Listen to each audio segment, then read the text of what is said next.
Assalamualaikum warahmatullahi wabarakatuh. Yang saya hormati Bapak Ibu Asesor Penilaian Sertifikasi Dosen atau Serdos, serta semua pihak yang berkenan menyaksikan video ini. Perkenalkan, saya Rini Yulian dari SEME, dosen tetap pada Program Studi Manajemen Sekolah Tinggi Ilmu Ekonomi 45 Mataram. Saya menyelesaikan pendidikan sarjana S1 di bidang ekonomi dan melanjutkan pendidikan Magister Ekonomi S2 dengan konsentrasi pada bidang ekonomi. Sebagai dosen, saya memiliki minat dalam bidang ekonomi pembangunan, ekonomi makro, kebijakan publik, serta pembangunan ekonomi Indonesia. Dalam melaksanakan Tridharma Perguruan Tinggi, saya aktif menjalankan kegiatan pendidikan dan pengajaran, penelitian, serta pengabdian kepada masyarakat. Pada bidang pengajaran, saya berkomitmen untuk menerapkan pembelajaran yang berpusat pada mahasiswa dengan pendekatan Outcome Based Education atau OBE, sehingga proses pembelajaran tidak hanya berorientasi pada penyampaian materi, tetapi juga pada pencapaian kompetensi yang dibutuhkan oleh lulusan. Pada kesempatan ini, saya akan memperkenalkan salah satu mata kuliah yang saya ampu, yaitu Pembangunan Ekonomi Indonesia. Mata kuliah ini dirancang untuk memberikan pemahaman yang komprehensif kepada mahasiswa mengenai konsep, teori, serta dinamika pembangunan ekonomi, baik di tingkat nasional maupun global. Selain membahas landasan teoritis, mata kuliah ini juga menekankan kemampuan mahasiswa dalam menganalisis berbagai permasalahan pembangunan yang dihadapi di Indonesia, serta merumuskan alternatif solusi yang berbasis data dan fakta empiris. Dalam proses pembelajaran, saya menerapkan pendekatan Outcome Based Education atau OBE, sehingga seluruh kegiatan belajar mengajar berorientasi pada pencapaian kompetensi lulusan. Adapun capaian pembelajaran lulusan yang menjadi fokus pada mata kuliah ini meliputi kemampuan mahasiswa untuk menunjukkan sikap bertanggung jawab dalam menyelesaikan tugas akademik, mampu menganalisis berbagai permasalahan ekonomi pembangunan, mampu merumuskan alternatif kebijakan pembangunan berdasarkan data yang valid, serta menguasai konsep pembangunan ekonomi Indonesia dalam konteks nasional maupun global. Untuk mencapai capaian tersebut, mata kuliah ini memiliki 4 capaian pembelajaran mata kuliah. Yang pertama, mahasiswa mampu menjelaskan konsep dan teori pembangunan ekonomi sebagai landasan dalam memahami berbagai fenomena pembangunan. Yang kedua, mahasiswa mampu menganalisis indikator-indikator pembangunan seperti pertumbuhan ekonomi, indeks pembangunan manusia, tingkat kemiskinan, ketimpangan pendapatan, dan berbagai permasalahan pembangunan di Indonesia. Yang ketiga, mahasiswa mampu mengevaluasi berbagai kebijakan pembangunan sektoral maupun regional dengan mempertimbangkan efektivitas serta dampaknya terhadap kesejahteraan masyarakat. Keempat, mahasiswa mampu menyusun rekomendasi solusi terhadap permasalahan pembangunan melalui analisis studi kasus yang relevan dengan kondisi Indonesia. Metode pembelajaran yang saya gunakan bersifat student-centered learning dengan memadukan ceramah interaktif, diskusi kelompok, studi kasus, presentasi, pembelajaran kolaboratif, serta project-based learning. Mahasiswa didorong untuk aktif mencari informasi dari berbagai sumber ilmiah, menganalisis data ekonomi, serta mengaitkan teori dengan kondisi real yang terjadi di masyarakat. Dengan pendekatan tersebut, mahasiswa tidak hanya memahami teori, tetapi juga memiliki kemampuan berpikir kritis, analitis, serta mampu memberikan solusi terhadap berbagai persoalan pembangunan. Proses evaluasi pembelajaran dilakukan secara berkelanjutan melalui partisipasi dalam diskusi kelas, penugasan individu maupun kelompok, presentasi hasil studi kasus, ujian tengah semester, dan ujian akhir semester. Penilaian tersebut dirancang untuk mengukur ketercapaian setiap capaian pembelajaran mata kuliah secara objektif dan komprehensif. Melalui mata kuliah Pembangunan Ekonomi Indonesia, saya berharap mahasiswa tidak hanya memahami teori pembangunan ekonomi, tetapi juga memiliki kepedulian terhadap berbagai persoalan pembangunan bangsa, mampu berpikir secara kritis dalam menganalisis kebijakan publik, serta mampu memberikan kontribusi berupa gagasan dan rekomendasi yang inovatif demi mendukung pembangunan ekonomi Indonesia yang berkelanjutan dan berkeadilan. Baik untuk selanjutnya saya akan memaparkan video pembelajaran saya di dalam kelas. Terima kasih.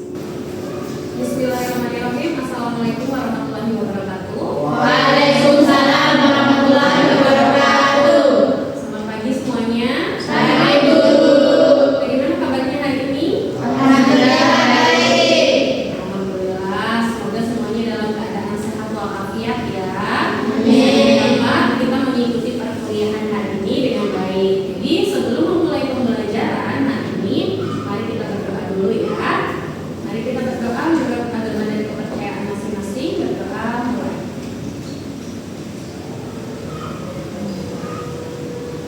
Berdoa selesai. Terima kasih. Baik, minggu lalu kita sudah membahas mengenai pertumbuhan ekonomi dan pembangunan ekonomi. Sebelum kita masuk ke materi ini, saya ingin mengingatkan kembali ke materi sebelumnya. Ada yang masih ingat? Apa perbedaan? Ada yang masih ingat? Ingat apa Mira? Tentang materi sebelumnya kan? Ya, Bu. Oke, apa sih perbedaan antara pertumbuhan ekonomi dan pembangunan ekonomi? Menurut saya, Bu, pertumbuhan ekonomi adalah meningkatnya output atau pendapatan nasional suatu negara dalam derajat tertentu. Sedangkan pembangunan ekonomi bukan hanya meningkatkan pendapatan, tetapi juga meningkatkan kesejahteraan masyarakat secara menyeluruh. Oke, sangat baik. Jadi teman-teman mari kita berikan tepuk tangan dulu. Jawaban Mira itu sudah tepat sekali ya. Jadi pembangunan ekonomi itu memiliki makna yang lebih luas dibandingkan dengan pertumbuhan ekonomi sendiri. Karena memperhatikan pemerataan kesejahteraan masyarakat. Ya.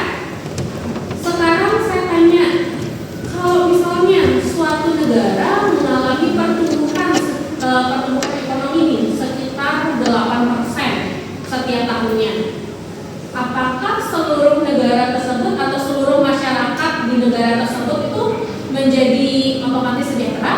Ada yang bisa jawab? Kalau? Belum tentu, Bu. Karena bisa jadi hasil pertumbuhan ekonomi hanya dinikmati oleh sebagian kecil masyarakat, sehingga masih terjadi kesenjangan pendapatan. Ya, luar biasa, jawabannya sangat baik. Nah, inilah yang akan menjadi fokus pembelajaran kita hari ini ya, yaitu tentang distribusi pendapatan dan kemiskinan ya. Ini masuk pertemuan kita yang ke-6. Oke.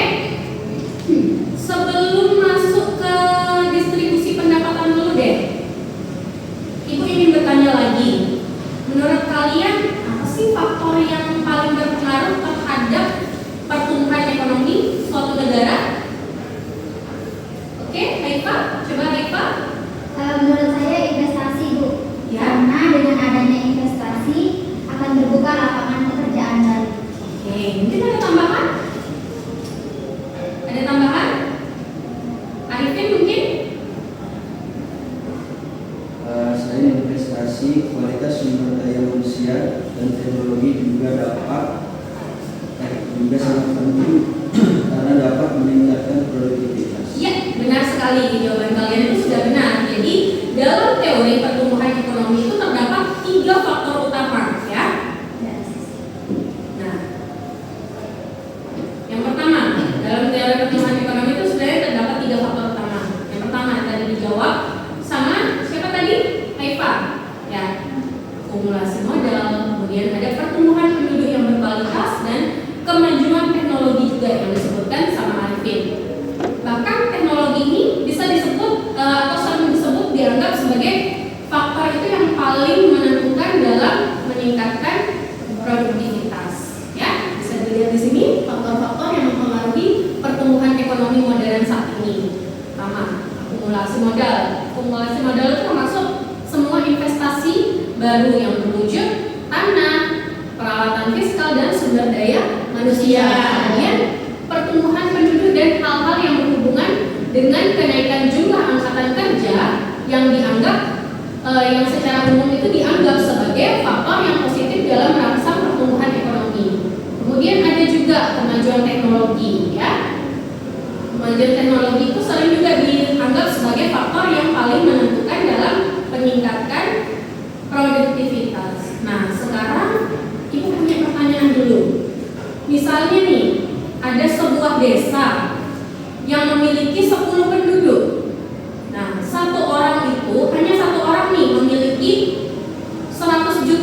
setiap bulan. Tapi 9 orang lainnya hanya memperoleh 2 juta per bulan. Nah, menurut kalian apakah desa tersebut dapat dikatakan sejahtera? Ada yang bisa jawab? Oke, silakan Saudara Ferdi. Kalau menurut saya Bu, belum tentu sejahtera. Pendapatnya hanya dinikmati oleh satu orang saja. Oke, betul sekali ya. Inilah yang dinamakan dengan ketimpangan distribusi pendapatan. Jadi meskipun rata-rata pendapatan di sana itu terlihat tinggi, belum tentu seluruh masyarakatnya ikut menikmati hasil pembangunan yang ada di sana. Nah, sekarang Ibu coba bagi 2 kelompok ya. Karena kalian hanya sedikit yang datang, jadi Ibu coba bagi 2 kelompok. Sekarang coba kalian berdiskusi selama 2 menit dengan teman satu kelompok kalian yang kelompok depan dan kelompok belakang ya. Kelompok depan 4 orang dan kelompok belakang 5 orang. Nah, menurut kelompok saudara, apa penyebab ketimpangan utama? Penyebab utama ketimpangan pendapatan di Indonesia. Ya, silakan dimulai diskusinya. Oke, sudah selesai diskusinya? Sudah. Oke, coba satu kelompok dulu. Dari kelompok belakang mungkin kelompoknya Mira, gimana hasil diskusinya? Menurut kelompok kami, penyebab yang paling besar adalah ketidakminatan pembangunan, karena pembangunan masih banyak pusat di kota-kota besar. Oke, baik, terima kasih. Ada pendapat lain kelompoknya Revin, gimana? Menurut kelompok kami, rendahnya kualitas pendidikan juga menyebabkan masyarakat sulit mendapatkan pekerjaan yang layak sehingga pendapatannya rendah. Bagus. Jadi kedua jawaban kelompok tersebut sudah benar. Kalian sudah benar ya. Ya. Dalam materi ini kita dijelaskan bahwa penyebab ketimpangan pendapatan itu cukup beragam ya. Antara lain pertumbuhan penduduk yang tinggi, inflasi, ketidakmerataan pembangunan antar wilayah, kemudian investasi yang lebih banyak pada sektor modal, rendahnya mobilitas sosial hingga melemahnya industri kecil, ya. Oke, di sini kita bisa lihat juga ada karakteristik pertumbuhan dari ekonomi modern. Jadi ada analisis Katnev memisahkan 6 karakteristik yang terjadi dalam proses pertumbuhan hampir di semua negara maju. Yang pertama, ada tingginya, ada 2 variabel ekonomi agresif, tingginya tingkat pertumbuhan ekonomi per kapita dan penduduk, kemudian tingginya tingkat kenaikan produktivitas faktor produksi secara keseluruhan, terutama produktivitas tenaga kerja. Kemudian ada juga 2 variabel transformasi struktural. Yang pertama tingginya tingkat transformasi struktur ekonomi, kemudian tingginya tingkat transformasi sosial dan budaya.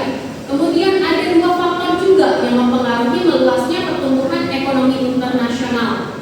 Yang pertama, kecenderungan negara-negara maju secara ekonomis untuk menjangkau seluruh dunia untuk mendapatkan pasar dan bahan baku ya. Nah, ini tadi yang kita bahas mengenai distribusi pendapatan, itu ketidakmerataan distribusi pendapatan. Penyebabnya itu di negara yang sedang berkembang itu ada 8 sebab. Bisa dilihat.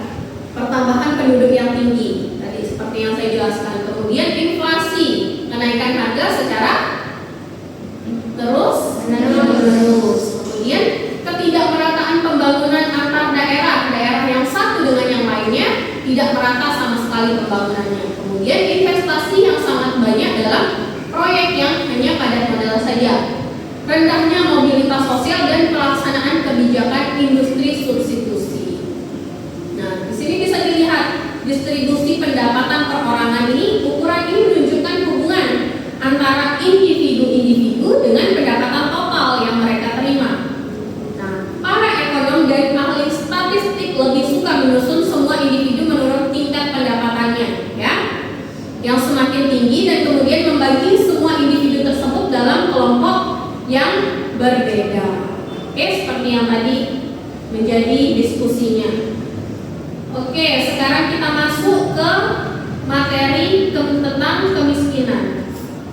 Nah, saya ingin bertanya nih, apakah semua orang miskin itu disebabkan karena malas bekerja? Ada yang bisa jawab? Silakan, Saudari Arinda.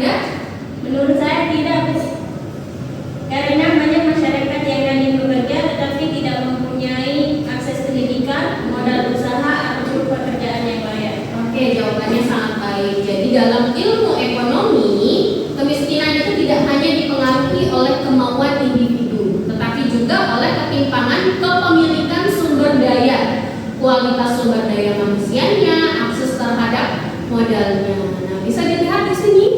Nah, secara mikro ya, kemiskinan itu muncul karena adanya ketidaksamaan pola kepemilikan sumber daya sehingga menimbulkan distribusi pendapatan yang timpang. Kemudian kemiskinan itu timbul akibat perbedaan kualitas sumber daya manusia seperti yang tadi disebutkan. Apa tadi Hari? Tidak ada akses pendidikan, modal usaha ataupun pekerjaan yang layak. Kemudian yang tadi kita bahas juga, kemiskinan itu timbul akibat perbedaan akses dan modal. Oke, sekarang kita coba analisis kasus yang sederhana. Misalnya nih, pemerintah memberikan BLT. Kalian tahu BLT kan? Apa? Bantuan langsung tunai kepada masyarakatnya. Jadi pemerintah memberikan bantuan langsung tunai kepada masyarakat. Nah, menurut saudara, apakah program tersebut itu mampu mengurangi kemiskinan? Ada yang bisa jawab? Silakan. Saya bisa membantu, Bu. Karena masyarakat memperoleh tambahan pendapatan untuk memenuhi kebutuhan pokok. Namun sifatnya hanya sementara, sehingga harus diikuti dengan program pemberdayaan masyarakat. Oke, sangat bagus. Ibu sangat setuju. Jadi BLT ini memang dapat membantu menjaga daya beli masyarakat, ya. Itu tapi dalam jangka pendek. Tapi dalam jangka panjang pemerintah itu tetap perlu meningkatkan pendidikan, kemudian keterampilan, kemudian kesempatan kerja agar masyarakatnya juga bisa lebih mandiri. Jadi tidak bergantung sepenuhnya ke apa tadi BLT tersebut. Oke? Nah, bisa dilihat di sini. Di sini ada beberapa ukuran kemiskinan juga. Jadi kemiskinan absolut itu dapat diukur dengan membandingkan tingkat pendapatan orang dengan tingkat pendapatan yang dibutuhkan untuk memperoleh kebutuhan dasarnya. Sedangkan kemiskinan relatif itu orang yang sudah mempunyai tingkat pendapatan yang masih memenuhi kebutuhan dasar, namun masih jauh lebih rendah dibandingkan dengan keadaan masyarakat di sekitarnya. Maka orang tersebut juga dikatakan atau masih dianggap dengan miskin, ya. Oke, nah di sini bisa kita lihat cara mengukur kemiskinan seseorang atau indikator dari kemiskinan itu. Yang pertama, tingkat konsumsi beras per kapita per tahunnya. Kemudian yang kedua, ada tingkat pendapatan. Jadi tingkat pendapatan masyarakat atau individu. Kemudian yang ketiga, ada tingkat kesejahteraan sosial. Kemudian di sini ada beberapa strategi atau kebijakan pemerintah itu dalam mengurangi kemiskinan. Yang pertama, pembangunan pertanian. Pertanian itu sangat penting karena apa?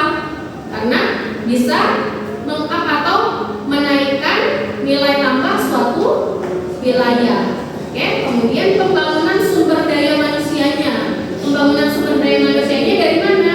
Dari pendidikan, kemudian keterampilan, ya. Kemudian peranan lembaga swadaya masyarakat, ya. Nah, ini strategi atau kebijakan dalam mengurangi kemiskinan agar masyarakat itu bisa menjadi lebih mandiri, tidak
baik ya.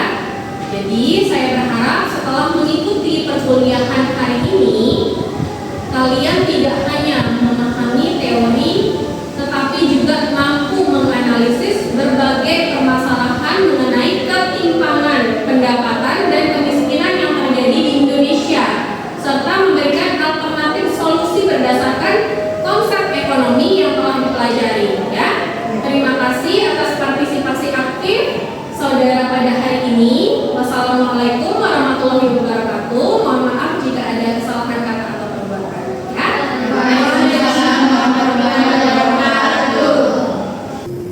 Demikian pengenalan mata kuliah Pembangunan Ekonomi Indonesia yang saya ampuh.